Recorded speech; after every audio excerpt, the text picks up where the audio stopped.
नमस्कार दोस्तों, बिहार की राजनीति में इस वक्त सियासी तापमान इतना बढ़ गया है कि नेताओं के माथे से पसीना टपक रहा है। चिराग पासवान जी को किसी तरह मनाने के बाद अमित शाह जी की परेशानी नाम है।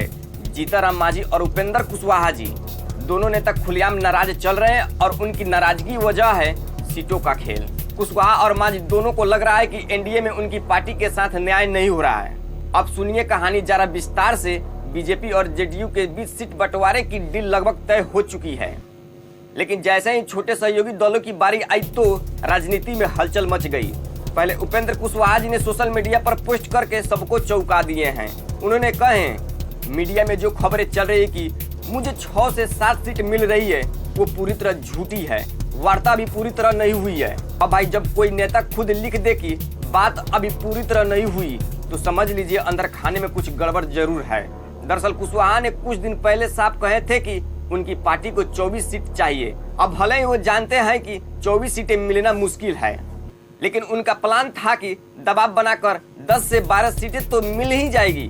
लेकिन जैसे ही खबर आई कि बीजेपी उन्हें सिर्फ 6 सीटें देने को तैयार है तो कुशवाहा का पारा 7वें आसमान पर पहुंच गया। उन्होंने भी ट्विटर एक्स पर दिनकर की कविता लिखते हुए बड़ा तंज कसा, दे दो हमें सिर्फ 15 ग्राम यानी 15 सीटें दे दो, बाकी धरती तुम तमाम रख लो। यानी मांझी भी साफ कर चुके हैं 15 से कम सीटों पर कोई बात नहीं होगी।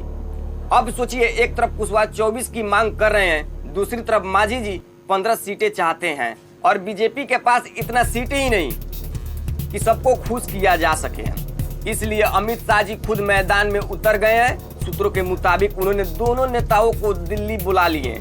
अमित शाह जी पहले मांझी से अलग मिलेंगे, फिर कुशवाहा से और अंत में दोनों को साथ बैठाकर बात करेंगे। मकसद साफ है, नाराजगी खत्म करना और गठबंधन को टूटने से बचाना है। लेकिन असली दिक्कत सिर्फ सीटों की संख्या नहीं है, बल्कि कौन सी सीट कौन लड़ेगा इस पर भी टकराव है। उपेंद्र कुशवाहा जी अपने करीबी जितेंद्र नाथ के लिए शेखपुरा सीट मांग रहे हैं, लेकिन यह सीट तो हमेशा से जेडीयू की रही है।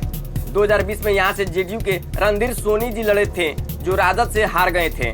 अब जेडीयू अपने उम्मीदवारों को ही मैदान में उतारना चाहती है तो जेडीयू बोले भाई हमारी परंपरागत सीट हमें क्यों छोड़े। वहीं दूसरी तरफ चिराग पासवान जी मटहानी सीट की डिमांड कर रहे हैं। अब आप सोचिए, एक सीट पर दो पार्टियां आंखें गड़ाए बैठी हो तो मामला फंसना तय है।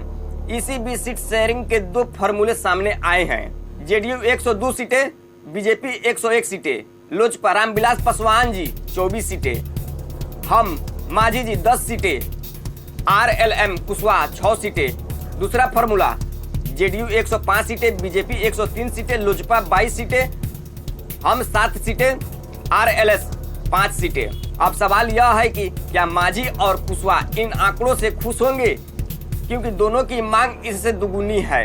राजनीतिक गलियारों में चर्चा है कि अगर चिराग पासवान जी को 24 से 26 सीटें दी जाती है तो फिर या तो सहयोगी दलों का कोटा कटेगा या फिर बीजेपी को खुद अपनी सीटें छोड़नी होगी।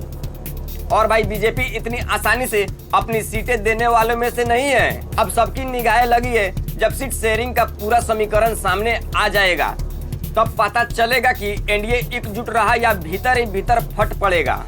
मांझी जी और कुशवाहा जी ने बढ़ाई अमित शाह जी की टेंशन।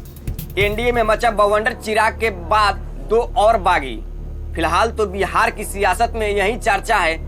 चिराग पासवान जी तो संभल गए। आप सभी कमेंट करके जरूर बताइए दोस्तों। वीडियो को लाइक कीजिए, शेयर कीजिए और चैनल को सब्सक्राइब कर दीजिए दोस्तों। जय हिंद।